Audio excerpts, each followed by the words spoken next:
Harusnya mungkin tempat-tempat kayak Villa, Dobro Maestro. Nih lu pasti bakal ngomong Dobro Maestro lagi nih. Ayo tebak circle lah, Ca. Udah lama kita nggak tebak-tebakan. Gue tau lu di Dobro. Nggak, gue mau milih Vihar. Gue Trovar. Oh iya, nggak jadi. Gue Dobro Pasta. Gue Trovar deh. Trovar, oke. Yes. Trovar di mana sih? Oh di bawah. Itu di dekat kastil, Pak. Iya betul. Trovar, gue dengernya Trovar. Makanya tadi gue cari Trovar mana? Ternyata Trovar. Trovar, iya. Dan circle menu. Tidak ada yang benar. Tapi gue deket. Tapi gue deket loh. Gak ada, ini permasalahan benar dan salah. Bukan masalah deket dan gak deket. Tadi kan gue nyebutnya percuma kastil. kalau deket tapi gak jadian. Ya. Nah, ya kan? Jadi percuma deket kalau udah ya. Hah, gimana? Enggak. Oh iya. Oke.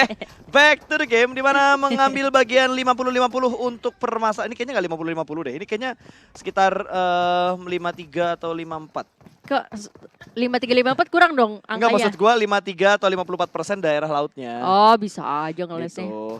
Daratannya berarti berapa? 47. Iya kan?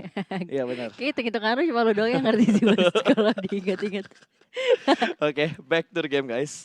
Back to the beat, back to the game. Net. Kan? Kayak gini nih kalau udah akhir game. Akhir game, udah mendekati akhir round. Aduh. Udah mulai sengklek semuanya ya. Oke, RRQ yang tidak mendapatkan fight di early game mereka kayaknya semua tim bakal lebih chill, bakal lebih santai. Tapi dari posisi circle yang tadi, ini cuma menguntungkan untuk tim-tim yang turun di daerah-daerah bagian bawah kayak daerah Kastil, Semen Factory atau ke arah Hot Spring. Tapi kayaknya nggak ada tim yang ke arah Hot Spring deh. Jauh mungkin ya? Mungkin karena jauh dan tadi kayaknya gue nggak ngelihat Bigetron turun di Volnova deh. Mungkin ganti strategi juga, tapi di sisi lain kita udah terdengar suara spray down yang dilakukan dari The Pillars kayaknya ya. The Pillars melawan NFT. Oh iya betul. Ya udah mulai diintip-intip saja. Wah, M4-nya keren ya. Gue mau dapetin M4 ini kayak tidak uang nikah. Jadi tidak usah bergambling ria. Boboho bakal melakukan spray menuju ke arah tim NFT. Tapi NFT kayaknya bakal tetap pada jalur rotasi mereka. Mereka tidak tergiur dengan pancingan perang dari tim The Pillars. Yap, sekarang masih di awal-awal juga. Pasti dari utility-nya belum terlalu lengkap, jadi ya udah. At least mereka udah tahu posisi dari The Pillars ada di sana. Mungkin bisa sedikit lebih hati-hati lagi nanti ketika melakukan rotasi dan di Gatka ya Pak ini? Hah? Gatka? Kok Gatka? Gatka mah Irengel. Gue mikir. Kok Gatka? Kalau lo bilang Goroka, gue langsung nangkep. Terakhir tadi saya nge-casein emang Irengel juga sih. Pasti lu gara-gara ngelihat ada K-nya, KA sama A. Iya, ingetnya ini Irengel gitu, ade. Gue udah panik, ini gue yang salah map apa gimana ya? Betul. Aduh, ini Semen Factory juga dikuasain sama Aerowolf. Satu tim saja, sementara Bonafide yang cukup bebas di area yang sudah mereka tempatin. Bonafide itu nggak jauh-jauh, mereka selalu mengambil bagian seperti yang lo prediksi tadi, Tovar. Yes, ya masih nyerempet dikit lah ya. Dan di sisi lain Siren, ini Siren tadi lo megang Siren ya Pas? Iya, gue pegang Siren. Siren seperti biasa berdekatan dengan tim victim, Vihar dan juga Movatra. Oke. Dan di awal-awal masih baru ada sakit banget Liquid di sana, udah mulai terkena damage yang lumayan cukup banyak dari Boboho. Bakal coba langsung di spray aja menggunakan Uzinya, ini kayak bakal terjadi penggerebekan. Tapi dari The Pillars yang udah tipis tapi udah mengenai banyak banget damage yang dilakukan juga dari Whiskey, bakal coba untuk melakukan backupan. Tapi dia turun ya. Dia turun, dia malah menjauh, dia mengambil sisi broken wall-nya. Sedikit mengamati permainan dari The Pillars terlebih dahulu. Set up, satu orang menuju ke arah kanan, satu orang menuju ke arah kiri. Belum ada backup follow up lagi dari tim NFT, tapi ada spray dari sebelah kiri. Satu orang terlihat jump shoot dan berhasil mendapatkan Whiskey. Dua pemain sudah mulai terjatuh dari arah luar, jendela juga berhasil diamankan. The Pillars menjatuhkan 3 pemain dan last man standingnya berhasil mendapatkan satu backup fire. Sedikit terlambat, harus terlebih dahulu mengganti senjatanya dan 2 berhasil diamankan. Sama-sama mendapatkan knock dan threat-nya langsung dipulangkan ke arah lobby. 2 pemain dari The Pillars membalikan keadaan Flippy. Backup yang sungguh-sungguh tepat. Walaupun tadi hampir aja dia langsung pulang. Yes, dan langsung aja di revive adalah orang yang berada di posisi cukup aman dulu tadi di second floor-nya ya. Dari kedua temannya di bawah mungkin akan sedikit memberikan informasi juga dari Kental sini, bakal mencoba untuk mencari sisa player dari NFT. Udah terlihat di sana, hampir aja ada gocekan yang cukup baik juga dari Flippy di sana dan memberikan informasi di mana ada 2 player di atas Ya mulai Dan, keluar. yap, Mulai keluar step sudah mulai terdengar bermain di arah broken wall-nya. Kali ini Kental bakal menyusul pemain terakhir Flippy. Awas nah, proning shoot dan dari arah belakang. Dua setup push dari dua arah yang berbeda membuat NFT Flippy kebingungan dan akhirnya NFT pulang di awal-awal. at least dari NFT udah ngamanin 2 kill point tadi ya. Dan di sisi lain kita lihat juga dari Bigetron bertemu dengan victim di sini dari Zuxi bakal coba untuk regroup aja ke teman-temannya dulu. Wah itu Banyu offside banget, dia sendirian. Offset. Cuman mungkin dari Bigetron sendiri nggak mengetahui posisinya di sana ada berapa player dari victim. Betul. Jadi kayaknya daripada kita blunder di awal-awal, Tusun lagi kayak tadi di match sebelumnya juga sempat mati cepet banget di Bigetron. Jadi mungkin sekarang bakal lebih bermain defensif lagi. Ya harusnya BTR, karena BTR gak turun di kota yang biasa mereka turunin. Mereka gak turun di Volnova, berarti mereka mengambil daerah-daerah scrapping deket Cement Factory dan juga Hot Springs. Menarik. Strategi baru lagi dari BTR untuk di Vikendi. Mungkin karena mereka ingin coba-coba strategi baru untuk latihan. Karena kan besok juga mereka bakal menghadapi tim-tim internasional untuk Southeast Asia. Dari Thailand, dari Vietnam, dan juga dari Malaysia dan Indonesia. Akan ada 4 tim dari masing-masing negara, berarti total 16 tim yang akan bertanding besok untuk Scrim internasional yang bakal di live-in. Oh, jadi besok bakal seru banget tentunya. Dan di sisi lain dari Errol di sini bertemu dengan XGN dan udah mengenai banyak banget damage. Hampir aja Crispy Car-nya udah mulai hampir belum meledak sih. Baru berasap aja tapi itu udah bener-bener bahaya banget. Itu buy one get one tuh. Gila sih. Satu kali ledakan dapetin 2 Iya, ya. betul. Jet ski-nya jumping. Tapi ini cuma sekedar rotasi kecil yang dilakukan sama Aerol Wolf. Karena mereka cuma keluar dari Cement Factory, belum terlalu jauh jaraknya, dan sekarang mereka bertemu dengan tim lain. Sudah mulai mengamankan bagian high ground di arah perbukitannya. Ivory dan juga Aerowolf akan melakukan fight yang jaraknya tidak terlalu dekat, tidak terlalu jauh, medium. Medium well nggak tuh daging. Oke, dan kita lihat dari X-Security udah mulai terkena beberapa damage, tapi harusnya di sini masih cukup aman. Di sisi lain dari RRQ juga melakukan enggak close combat sih. Dari tim apa sih itu kuning? Nara. Oh, dari Nara kayak emang lagi melakukan rotasi tadi, terus ketemu sama RRQ. Dan dari Aerof sendiri masih cukup aman dengan setup posisinya 2-1-1. XCN sih lebih aman lagi karena ada compound. Ya wajar, mereka dapetin compound, mereka punya broken wall. Ini tinggal permasalahannya gimana caranya Alien Tempur lolos untuk menghadapi 4 pemain XCN yang memantek batunya Alien Tempur. Kalau misalnya dia punya smoke kayaknya masih bisa. Tapi untuk dia kabur ke belakang masih ya susah sih. Karena itu high ground ya. Dia bakal naik ke atas pasti bakal open banget. Sedangkan tiganya udah mulai mundur. Di sisi lain Bahampas menggunakan jet ski-nya. Berduaan aja di sini. Waduh. Wah, dia kayaknya nggak punya mobil deh. Makanya dia setup pakai 2 jet ski. Ngejemput atau enggak? Oh, dia setupnya 2 orang kayak gitu ya, pakai 2 jet ski yang berbeda. Sementara dari Red Rocket sendiri yang sudah mendapatkan compound akan mendapatkan 1 kontestan BTR. Lihat, Luxi sendirian aja memisahkan diri dengan 3 pemain lainnya.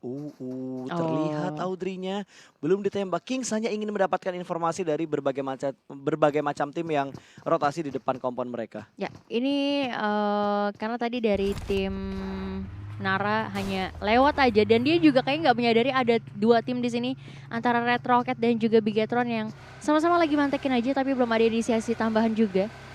Dari Nara bakal coba untuk pindah mengamankan posisinya. Ini karena masih di awal-awal banget ya. Jadi kayak melakukan rotasi mungkin bisa langsung dilakukan sekarang karena tadi kan arah zonanya banting banget ke bawah ya. Ya, ini bakal jadi penumpukan harusnya di bagian-bagian utara dari circle seperti dari arah potpostonya atau dari arah Cement Factory-nya. Karena ini adalah titik di mana semua tim ingin mendapatkan pinggir tebingnya. Hanya fokus di 180 derajat angle daratan, tidak usah memperdulikan di bagian belakang airnya. Dan Bahampas yang mulai tertangkap Morp kali ini mulai menunjukkan power mereka dengan 1 poin yang mereka dapatkan dari Bahampas. Cap sudah pulang ke arah lobby. Dan di awal-awal udah mulai banyak banget permainan barbar dari Luxi sendiri. Sama mengetahui posisi dari Red yang tadi sebenarnya sempat keculik 1 player tapi karena ini jauh jadi mungkin masih bisa di revive dulu. Sementara dari Kenju juga udah mulai tersungkur di sana tapi bisa diamankan. Ternyata di sebelah kanannya juga nggak jauh ada tim Aura. Ya lihat dari semua tim ini mereka semua udah berusaha untuk ngambil di bagian bibir daratannya atau di pinggir-pinggir pantai, pinggir-pinggir tebing karena itu memang tempat yang paling enak apalagi yang bisa mendapatkan high ground position di bagian pinggir-pinggir tebing itu akan sangat diuntungkan karena view mereka ke setiap rotasi tim akan sangat jelas. Yap. Dan dari Rocky masih cukup aman. Ini kayak Kayak cuma bakal buang-buang utility dari masing-masing tim aja sih kalau misalnya dari kedua belah tim ini melakukan threat knock misalnya. Karena posisinya ya jauh, kecuali mungkin kalau dari Bigetron mau coba ngeras, tapi ada satu player yang kita belum lihat. Microboy di mana ya? Microboy kayaknya ngejaga di bagian belakangnya lagi. 3 orang udah mulai naik ke tebing, Microboy masih jaga di bagian compound, masih menjaga di bagian perumahan. Sementara Red, hanya Teddy aja yang terpisah di antara 3 pemain lain, masih dalam area perumahan yang sama, hanya berbeda rumahnya doang. Satu udah berhasil diamankan tadi, udah berhasil dapat informasi Bigetron ini tim mana sih yang kita pantau. Waduh, ada yang nyebrang jalan begal gaming Israel guys, bakal di-spray dari arah belakang. Ternyata masih ada 2 pemain yang tersisa, ini bakal berbahaya banget. Dan RRQ, 2 pemain mereka meledak di arah mobil. Sementara GD hanya kehilangan 1 pemain mereka, 1 orang lagi berada di bawah jembatan, sudah mulai terkontrol dan Valen berhasil di pick off. Flank dari seorang L bakal mengambil backline dari Nerpeko yang sudah mulai keluar menuju ke arah jalan. Ada spray lagi dari arah bawahnya dan kali ini 2 sisi yang tidak diketahui. Nerpeko berhasil diamankan harusnya, tapi Valen terlebih dahulu di pick off dan dipulangkan. Ini menjadi mimpi buruk untuk tim RRQ. Tidak sadar ada yang melakukan flank dari arah belakang. L melakukan tugasnya dengan sangat-sangat baik. Oke, menurut gue tadi dari Nerpeko sebenarnya kayak percaya diri bakal ngabisin 2 player yang tersisa gitu. Tapi ternyata tadi ada backupan juga dari arah belakang dan yes, menjadi tim kedua juga yang harus pulang ke arah lobby.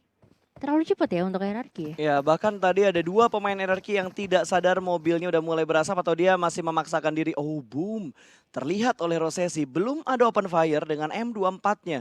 Masih menunggu timing yang tepat untuk melakukan 1 hit ke arah kepala dari Spavel. Yes. Dia masih bakal nunggu timing yang tepat, masih belum karena Sovel juga bergerak-gerak terus otomatis bakal menyulitkan. Dan DBS, gue belum melihat lagi nih player-player yang menggunakan DBS. Waktu itu sempat ada 1 kali ngelihat momen di mana DBS digunakan di turnamen, tapi habis itu udah PMPL bukan? PMPL juga di week 1 atau 2 kayaknya gue sempat lihat ada 1 kali orang yang, karena gue lihat dari dia yang dapetin knock 1 player. Tapi sekarang kayaknya belum ada lagi yang Tapi gue pribadi kalau misalkan ngeload airdrop ya, terus tiba-tiba isinya DPS, gue nggak ngambil. Kenapa? Nggak tahu, karena kurang nyaman aja, kayak menurut gue agak riskan aja untuk kelas combat dengan DPS. Walaupun notabene shotgun jarak dekat lebih enak. Ya, apalagi pelurunya banyak juga ya dari DBS sendiri. Dan back to the game di sini dari Bigetron bakal coba untuk melakukan rotasi kembali. Walaupun sebenarnya posisi mereka masih cukup aman ya berada di dalam zona. Tapi bakal coba untuk mengamankan lagi di kompon yang lebih luas tentunya dan lebih tinggi. Di mana Aero masih juga ada di sana dan di depannya juga masih ada Action. Wow, ada BTR juga yang sudah mulai mendekat. Ini bakal ada perang yang ramai nih. Kalau misalkan circle-nya lagi-lagi mengambil bagian ujung dari daratannya untuk circle yang ketiga. Karena Blue Zone kedua juga sudah mulai bergerak. Ini saatnya semua tim mengamankan tempat yang mereka inginkan, cari tempat yang paling nyaman untuk dijadikan defensive area mereka. Yes. Dan ya udah sih, sisanya bakalan ada yang mungkin udah sambil rotasi, tapi ada yang masih bakal tetap stay di tempatnya masing-masing ya. Lihat nih ya, kalau misalkan circle-nya atau nanti map-nya dikeluarin, kita bisa lihat bahwa semua tim itu kayaknya bakal ngambil di bagian tengah. Akan sangat jarang dengan kondisi circle yang banyak ke arah air, yang cenderung ke arah air. Ini akan ngebuat semua tim ngambil bagian center dibandingkan ngambil pinggiran circle-nya. Ya, kecuali di pinggirannya tempatnya lumayan cukup bagus, tapi dari Anthem tadi udah mulai terkena beberapa damage dari tim Morp yang sudah mulai mendekat kali ini. Wow, bahkan ada 1 tim kayaknya yang mulai rotasi dengan sangat unik. Waduh, Morp agak sedikit bocor untuk seorang Jaxi dan Nara mendapatkan informasi ada 1 tim di balik bukit. Tapi lagi-lagi belum tahu itu tim mana karena belum ada knock yang didapatkan oleh Nara ke arah Morp. The Pillars melakukan rotasi melalui jalur laut. Oke, bukan jalur prestasi ini ya. Jalur Tapi prestasi. lumayan jauh, yang penting adalah aman dulu. Bisa lu lihat ya, itu kayak pinggiran pesisir pantai itu benar-benar rame banget dan PR banget untuk The Pillars kalau misalnya Neas ada di sana. Dia mau berhenti di mana, bro? Enggak, nih dia pengen memastikan berhenti dulu di mana? karena worry-nya kalau misalkan mereka langsung mengambil bagian pinggir pantainya atau pinggir tebingnya. Abis itu. Mereka udah ngeprediksi pasti banyak tim yang ada di sana. Ketika suara kapal mereka kedengeran itu bakal menjadi spray yang bebas banget ke arah kapal mereka. Betul. Dan ini jadi kayak gambling juga sih, lu mau ngamanin pinggiran ujung banget garis circle-nya yang berada di air atau mungkin boleh langsung aja masuk ke pesisir di sisi lain dari victim. Ini Udah bagus dapetin nih. siren. Kenapa? Kalau misalkan The Pillar mau ngambil bagian belakang perumahan dari Potato tuh, itu ada tebing yang bagus banget kalau misalkan The Pillars mau ambil situ. Ya, tapi balik lagi ya, mereka juga pasti sekarang nggak tahu kan di depan situ ada orangnya atau enggak. Dan mungkin selama mereka masih merasa aman di lautan ya, mereka bakal tetap stay dulu di sana. Ya, sementara Nara Anthem yang masih berada di bagian atap. Ini dia lama banget loh di atap karena dia udah nahan satu informasi di balik bukitnya. Menurut gue wajar kalau dia nahan lama di situ. Cuma yang gue takutin ada yang nembak dari backline-nya dia gitu loh. Terlalu open itu sebenarnya ya kalau untuk dari arah belakangnya. Dan kembali menjadi permainan yang lumayan cukup sunyi kembali nih. Karena ya udah, mereka udah sama-sama ngamanin kompon masing-masing juga, udah mulai melakukan rotasi juga. Jadi bakalan holding position aja di tempatnya mereka masing-masing pasti. Pasti, karena balik lagi circle-nya ngebuat semua tim yang bermain kali ini pasif. Kita ngelihat beberapa pick off tadi ketika ada tim yang sedang berotasi dan tiba-tiba ngelewatin tim lain. Wow, Aura kayaknya nih yang udah mulai perang dengan timba hampas bahkan sampai dipulangkan ke arah lobby. Wow. Tidak ada perlawanan yang terlalu kuat kayak pantes mengambil backline dari Bahampas tadi. Ya. Dan ya udah langsung aja kembali ke arah lobby juga tadi ya. Dan dari Aura sendiri di sini masih dengan posisi yang sama, mereka udah at least tahu lah informasi di sebelah kirinya ada XCN, mungkin masih bakal tetap stay dulu karena itu juga masih cukup aman. Dan gue nungguin The Pillars ini. Mau kemana ya nanti ya dia? Ya gue belum tahu pergerakan The Pillars nanti bakal ke arah mana. Tapi lagi-lagi Cak, Blue Zone ketiga sudah mulai bergerak kembali. 16 menit game sudah mulai berjalan dan kayaknya Aura udah tahu deh. Kalau di seberang perumahannya dia itu udah ditungguin sama tim lain. Karena tadi gue ngelihat ada pemain Aura yang mengambil angle-nya ke arah tim XCN. Yes, pasti bakal rame sih. Dari XCN sebenarnya kayak seluruh visionnya tuh nih kayak ada orang semua nih guys. Jadi mungkin bakal sedikit lebih waspada aja. Dan dari Siren ternyata menjadi ubur-ubur gaming. Oke, ada ubur-ubur dari Siren. Walaupun sudah kehilangan satu, tapi mereka bertiga masih bisa berjuang. Ini mereka meminimalisir bunyinya perahu, bunyinya kendaraan supaya mereka bisa ngedapetin satu backline ke arah tim victim. Jacket masih berlari-lari kecil di arah tebingnya. Kalau sampai Jacket ke arah laut dan ngebuka angle-nya ke bawah, ini bahaya untuk Barir dan juga Nekozu. Ya. Tapi harusnya kelihatan gak sih ya Siren sama The Pillars tadi, atau mungkin The Pillars masih terlalu jauh untuk melihat angle dari Siren sendiri ya? Ya, yang gue belum dapetin sekarang adalah di mana posisi The Pillars berada. Tapi dari Jacket dia udah mengontrol bagian lautnya. Harusnya The Pillars ya. Kalau mereka, itu dia. Harusnya The Pillar kalau mereka pengen menghimpit posisinya ke arah daratan, memang mereka tidak usah menggunakan perahu lagi. Karena kalau mereka semakin mendekat ke daratan dengan perahu, pasti suaranya bakal kedengeran. Ya. Ini jauh banget men. Bakal ada Olimpiade air yang akan dimainkan oleh tim The Pillars. The Pillars dan Siren harusnya, lu bisa lihat tuh, Siren masih berada di air karena dia tahu ada victim di sana, sedangkan The Pillars masih meraba-raba. Ini nanti kita daratan mana yang bakal kita hinggapi, sedangkan mereka juga nggak tahu sama sekali informasi ada berapa tim yang udah ada di pinggiran pesisir tadi. Tapi itu bukan posisi yang bagus sebenarnya buat The Pillars. Ya susah sih. Tinggal berenang, mereka mau ngambil di bagian mana? Mereka mau ngambil di bagian sentranya atau mereka pengen mengambil bagian senternya lagi? Kalau mereka mengambil bagian center lagi dari pantainya, mereka harusnya ketemu sama tim yang di tengah tadi, BTR apa BTR kayaknya. Aura sudah mulai terpick dua pemain mereka dan kali ini Rosesi pun sudah mulai terjebak di arah batu. XCN tahu informasi penting, gak mungkin mereka hanya melihat satu orang saja. Rosesi pasti bakal kedeteksi karena Rosesi sudah di pick off. Yes, 3 player terakhir dan ini susah sih kalau satu-satu gini dan apalagi di sana ada Alien Temper juga yang cukup lihat dekat. Ini Ken deket, bisa sih dapetin Alien Temper, cuman bisa. Ngebuka posisinya si Ken juga tentunya.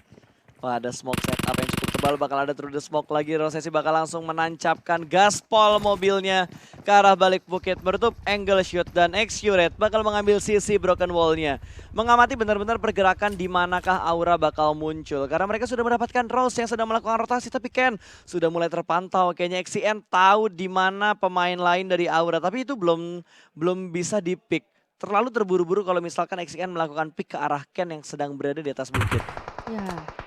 Dan di sisi lain juga udah mulai terdengar suara beberapa spray yang dilakukan dan di mana Alien Tempur akhirnya ke pick off juga. Tadi posisinya benar-benar di tengah-tengah banget sih. Dan dari Axian sendiri di sini bakal melakukan setup posisi lagi. Bakal langsung masuk aja ke dalam zona dan di sisi lain dari Victim udah ngamanin posisi dan lu lihat ya Siren udah mulai naik ke daratan. Ya, Siren udah mulai naik ke daratan. Harusnya Siren sebentar lagi bakal ketemuan sama Victim. Harusnya bakal ketemu sama Fajar. Kalau misalkan Fajar lengah itu bakal easy pick, easy kill, easy point untuk tim Siren. Yes, dan dari Nara juga lumayan cukup dekat dengan Morp. Tadi Morp culik satu player tapi bukan tim Nara kayaknya. Oh lu lihat ya, The Pillar sudah mulai masuk, udah mulai mendekat juga ke arah zona tapi ternyata zonanya ada di tengah-tengah. Ini mereka nggak punya boosting. Harusnya boosting mereka udah habis karena mereka tadi berenang cukup jauh, entah bensinnya habis atau emang itu strategi mereka. Gue yakin 100% ini mereka boostingannya udah mulai bonyok. Kalaupun ada pasti tinggal sedikit banget dan XCN sudah mulai terpantau. Rosesi mendapatkan beberapa pick dan memberikan damage ke arah pemain-pemain dari tim XCN. Masih bisa bertahan di bagian belakang dan Bobs pun termakan oleh Blue Zone. Ini Blue Zone-nya udah sakit banget soalnya Blue Zone kelima. Oh ini Blue Zone ke-6 yang DPS-nya. Ya, dan nggak bisa diselamatin juga karena berada di dalam air ya. Berarti dari The Pillars hanya misalkan satu player aja. Yap, hanya menyisakan satu orang saja dari The Pillars. BTR mulai bergerak masuk. Ini bunyi kendaraannya harusnya udah mulai kedengaran sama Boom. Mereka mengamankan satu kompon di bawah Boom persis. Sementara Zuxi sudah masuk ke dalam rumah. Tapi Hitman tertangkap. No Mercy mendapatkan satu pemain. Ada yang melakukan distraction di sebelah kanan. Tapi No Mercy tidak tertarik dengan melakukan spray. Dia lebih ingin untuk mendapatkan hiding spotnya terlebih dahulu. Ya. Dan ini posisi yang memang harus diwaspadai sih karena lumayan cukup terbuka dan di kanan kiri udah mulai ramai juga di sana. Spray sudah mulai terdengar. Ada 3 atau 4 tim bahkan di area Morp tadi kalau nggak salah ya. Ya sudah mulai berkumpul kayaknya mereka semua dan BTR setup di arah kompon. Di atasnya ada Boom, seberangnya ada Red Rocket. XCN bakal perang terlebih dahulu. Hazelnut mendapatkan satu pemain dengan Uzinya, bahkan langsung ada trade. Rexa mendapatkan Hazelnut, sama-sama mendapatkan trade knock dan finally Ironwolf dipulangkan ke arah lobby. Kalah fight melawan XCN. Akhirnya ya harus tumbang di sana. Dan di sisi lain kita lihat juga dari tim Nara masih cukup nyaman di compoundnya. Gak bakal pindah kemana-mana, sedangkan dari Bigetron sendiri harusnya masih cukup aman Zuxi untuk diselamatkan. Ya gak sih? Oh ya, udah langsung bisa diselamatkan. Ya, ini aman terlalu banget. jauh soalnya tadi kalau misalnya, kecuali kalau di push langsung sama musuhnya. Wow, Nara juga bakal dapetin fight di sebelah kanannya. Morp berarti mendapatkan satu orang begitu saja. Ya, kok kedengaran Bakal suara di ya? setup terlebih dahulu. Oke, dan langsung aja Zuxi bahkan berhasil mendapatkan satu player dari Victim ternyata. Okta masih cukup aman di atas gentengnya dan posisinya benar-benar pinggiran circle banget ini. Ini harusnya enak sih karena meminimalisir adanya backstep juga dari tim Nara. Tapi di depannya benar-benar udah rame banget kali ini dari Zuxi bakal coba untuk scooping ke arah Victim yang udah mulai tumbang satu player di sana. Setup smoke dilakukan masih cukup aman. Ternyata di sini ada close combat yang terjadi antara Siren dan juga Victim. Berarti Bigetron menjadi third party-nya ya. Ya, dan ini nggak bagus banget buat Siren karena mereka harus bergerak dari arah blue zone ya. Satu pick berhasil diamankan. Ray 2000 terjatuh bakal langsung dipulangkan ke arah lobby, tapi GD terlebih dahulu untuk pulang ke lobbynya. Satu tim kembali berkurang dan wow, cukup cepat Siren menyusul karena mereka terjebak oleh blue zone yang menyakitkan. Ini blue zone ke-6. Blue zone ke-6 udah bakal pedes banget. Dan dari Nara akhirnya juga udah mulai bergerak kali ini, nggak mau terlama-lama di luar zona. Dan sedangkan dari Rocky udah mulai mengetahui adanya tim Morp yang udah terkena banyak banget damage tadi, tapi masih cukup aman ketika melakukan proning. Dan ada tim baru yang datang ke area rumahnya, ternyata dari Bigetron menjadi tim pengganggu di antara Red dan juga tim Morp tadi kalau nggak salah. Ya, tapi Bonafide bakal fight terlebih dahulu. Red bakal lempar granatnya. Oh, itu kayaknya kena sih yang kedua. Tapi di sisi lain Bonafide Rewind berhasil mendapatkan satu pemain Red Rocket. Red Face berhasil diamankan. Boom akan melakukan fight dengan Aura yang bakal datang ke arah kompon mereka. Tabrak langsung setup di pinggir tebing, sementara Spavel melakukan smoke di arah atap. Tapi ada tembakan dari Microboy hanya dengan VSS. Wow, ini jarang banget gue ngeliat Microboy pakai VSS. Tapi kayaknya sempat deh Microboy pakai VSS juga di map apa ya sebelumnya? Nggak, maksudnya sampai ke late game kayak gini loh. Oh, sampai ke late game, oke. Tapi kayaknya mungkin memang VSS memang enaknya adalah karena dia nggak kedetek ya tembakannya dari arah mana. Ya, karena moncongnya udah ada silencernya juga, jadi cukup aman. Dan kali ini kental menjadi pemain terakhir yang dipulangkan. The Pillars setelah menjadi ubur-ubur langsung puas di posisi ke-10. Victim yang sudah mulai terpantau, Zuxi, Luxi mulai melakukan setupnya. Sementara di bagian atas masih ada Nara dan juga Morp. Benar-benar berada di bagian tengah, tapi Teddy berhasil mendapatkan satu backline yang tidak terkontrol. Sedikit lama Rocky dalam melakukan backup, masih bermain di arah luar. Proning sebentar, bakal diintip. Jersey harusnya tahu di mana Rocky berada. View sudah mulai berhasil diamankan, tapi dia bakal melakukan move dengan Proning. Lambat sekali movement dari Rocky. Ini menjadi mimpi buruk, tapi Jersey belum bisa tenang karena ada tim lain di sekitar mereka. Masih bisa melakukan revive, masuk ke arah pojokan dan mulai datang backup dari Red Rocket.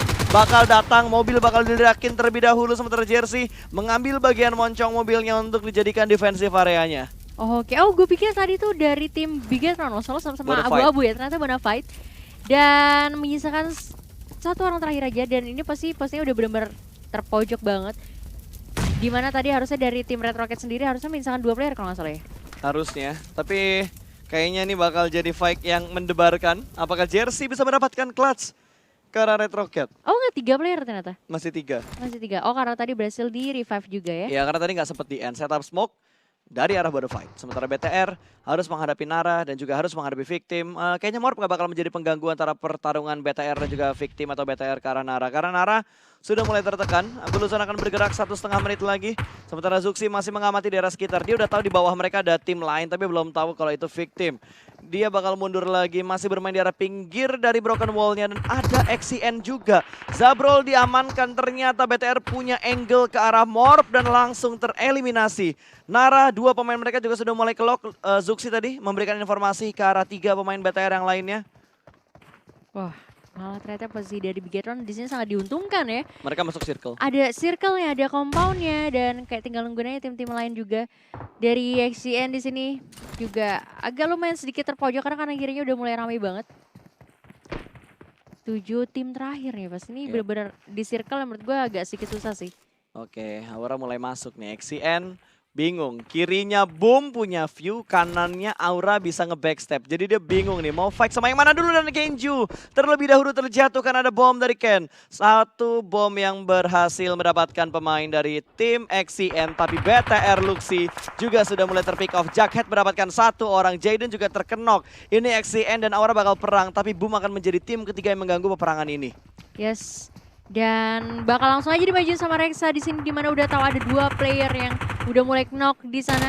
Aura bakal sedikit kesulitan kali ini antara mau nge-fight atau bakal nge-revive temennya, dan yes, langsung aja dipulangkan kembali ke arah lobby. Tadi teman-temannya udah misalkan 1 player terakhir dan harus eliminasi Aura. Ya, Aura langsung tereliminasi di posisi ke-7. Tapi BTR masih akan fight. Victim dan juga BTR adalah pertempuran berikutnya. Wah, digangguin lagi. Ada Nara yang mulai menghimpit pergerakan dari tim Victim dan juga BTR. Sorry, bukan Nara, tapi tadi Victim yang masuk. Dan wow, ini bakal terjadi close combat yang sangat mendebarkan banget. Ramones bakal kokang bomnya terlebih dahulu. XCN, 1 orang di balik ke box sudah mulai ketahuan. Bom bakal dilempar, meledak langsung dan mendapatkan 1 pemain. Berada persis di bokongnya seorang Reksa. Hilang 1 dan masih ada 3 pemain yang melakukan setup di 3 tempat yang berbeda. Fokker menjaga di bagian kanan dan kali ini di dalam rumah dia berdua. Dia bakal membuka view lebih jelas lagi ke lantai 2. 3 orang di dalam rumah yang sama. Sementara 1 pemain lagi berada di rumah yang berbeda. Oke, ini jadi kayak perebutan daerah rumah ya. Di antara beberapa tim yang tersisa, dan dari Bigetron sendiri masih cukup aman di compoundnya. Dia udah tahu posisi dari Boom dan bakal coba untuk dilemparkan tadi granat kah? Enggak, itu smoke. Oh, smoke, oke. Itu smoke supaya Microwave bisa pindah naik ke atas. Tapi Ryzen berhasil mendapatkan Chisun, last man standing dari Victim. Victim selesai di posisi ke-6, tapi kali ini XCN bakal melakukan fight yang cukup lama dengan Boom. Spavel sudah tahu di mana Ivory berada, tapi dia nggak punya granat kah? Sebenarnya kalau dari Spavel punya granat atau dia punya Molotov, itu bisa ngebuat Ivory-nya keluar dari rumahnya. Dipaksa keluar Ivory-nya karena Blue Zone akan bergerak setengah menit lagi nih. Sementara Nara sudah selesai dan dipulangkan ke arah lobby. BTR 7 kill, Boom 1 kill, XCN 7 kill, Red Rocket 3 kill. Oke, tapi posisinya di sini paling aman adalah tim Red Rocket ya. Circle-nya menuju ke arah mereka. Yep. Oh, bakal langsung dimajuin aja FFP Gaming tadi. ya, FPP Gaming, tapi hanya mendapatkan satu. Fokker masih bermain-main saja, ini bakal langsung lompat ke mengintip satu orang, hampir aja melakukan jump shot, tapi Fokker bakal melakukan flank terlebih dahulu. Satu poin berhasil diamankan, backstep dari arah belakang, Ivory gagal membombardir Boom XCN di posisi keempat. BTR, Red Rocket dan juga Boom. Tapi kali ini Red Rocket kayaknya bakal mendapatkan tempat yang lebih nyaman, bakal digangguin sama BTR. Sudah mulai terlihat satu orang. Zuxi berhasil ditumbangkan, Face mendapatkan satu pemain dan bakal di-push setup smoke terlebih dahulu. Ingin berusaha untuk menyelamatkan Microboy karena dua pemain yang terkenok dari tim BTR. Yes, dan Bigetron walaupun udah mulai tadi tercicil satu persatu player tapi bisa di-revive kembali. Dan misalkan 3 tim yang dimana dari Fokker kayaknya nggak punya healing kan? Oh punya. Punya, dan ini berarti semuanya bakal mengarah ke arahnya Red Rocket ya? Harusnya. Wah, through the smoke dari Red Face tadi hampir mendapatkan satu. BTR harusnya bisa bertahan dengan full tim mereka lagi. Ini 4-3-2. Boom, mereka bisa bersih-bersih, mereka bisa join to the fight. Tergantung pilihan mana yang mereka inginkan. Karena mereka udah tahu kedua tim ini bakal baku tembak. Dan Boom tidak melakukan tembakan sama sekali. Ini berarti belum ada yang tahu posisi Boom di arah mana. Face bakal ada through the smoke lagi. Zuxi bakal tertangkap. Satu pick lagi menuju ke arah BTR. Dua pemain bahkan kenok. Through the smoke berikutnya mendapatkan korban yang ketiga. Hanya menyisakan Luxi seorang saja dan Red Face tahu di mana Luxi berada. Through the smoke berikutnya memberikan damage dan Luxi cukup low. Belum ada kill lagi yang didapatkan tapi korban berikutnya bakal berjatuhan. Sedikit damage yang diberikan Luxi cukup low. Red Face tahu di mana Luxi berada. Bakal ada klip berikutnya. 2 klip yang belum mendapatkan clearance ke arah BTR RA. Oke, itu tadi kalau misalnya masih coba untuk dilanjutin sama Red Face itu kayak bakal kena sih ke Luxi ya. Tapi lihat apa yang dilakukan Ryzen. Ryzen berusaha untuk membuka jalan untuk Luxi, ngasih informasi ada tim lain atau tidak di sekitar mereka. Dan lihat apa yang didapatkan sama Luxi. Informasi yang benar-benar berarti diberikan oleh seorang Ryzen. Walaupun pada akhirnya Ryzen terpick off. Ini sebuah keuntungan yang indah banget tentunya. Untuk Luxi yang sempat mendapatkan poin tambahan untuk BTR. Yes. Dan kali ini 3-1-1 ini posisinya bakal susah sih. Kalau misal Luxi sama Ramones yang clash duluan menguntungkan untuk Red Rocket. Tapi balik lagi di sini dari Ramones sudah harus mulai maju sedikit demi Aduh, sedikit. dimensnya sakit banget, dimensnya sakit Aduh, banget padahal udah kelihatan. ketahuan dari belakang. Ya, ketahuan sama Luxi, tapi ini malah ngebuka posisinya Luxi. 3 lawan 1 Klatska sudah mulai kelihatan dapetin satu orang di sebelah kanan masih ada yang menembak juga dan finally Red Rocket mendapatkan chicken mereka di Vikendi. Oke. Red Rocket. Baru akhirnya gue ngeliat lagi ya Red Rocket mendapatkan WWCD karena dari awal round 1 sampai round round keempat mereka tuh konsisten di peringkat 3 besar. 3 besar, 5 besar dan akhirnya sekarang bisa langsung aja mengamankan WWCD-nya. Menurut gue ini langkah-langkah yang bagus banget sih untuk Red Rocket. Oke, so congratulations untuk Red Rocket Cosmics. Berhasil mendapatkan winner chicken dinner di weekend.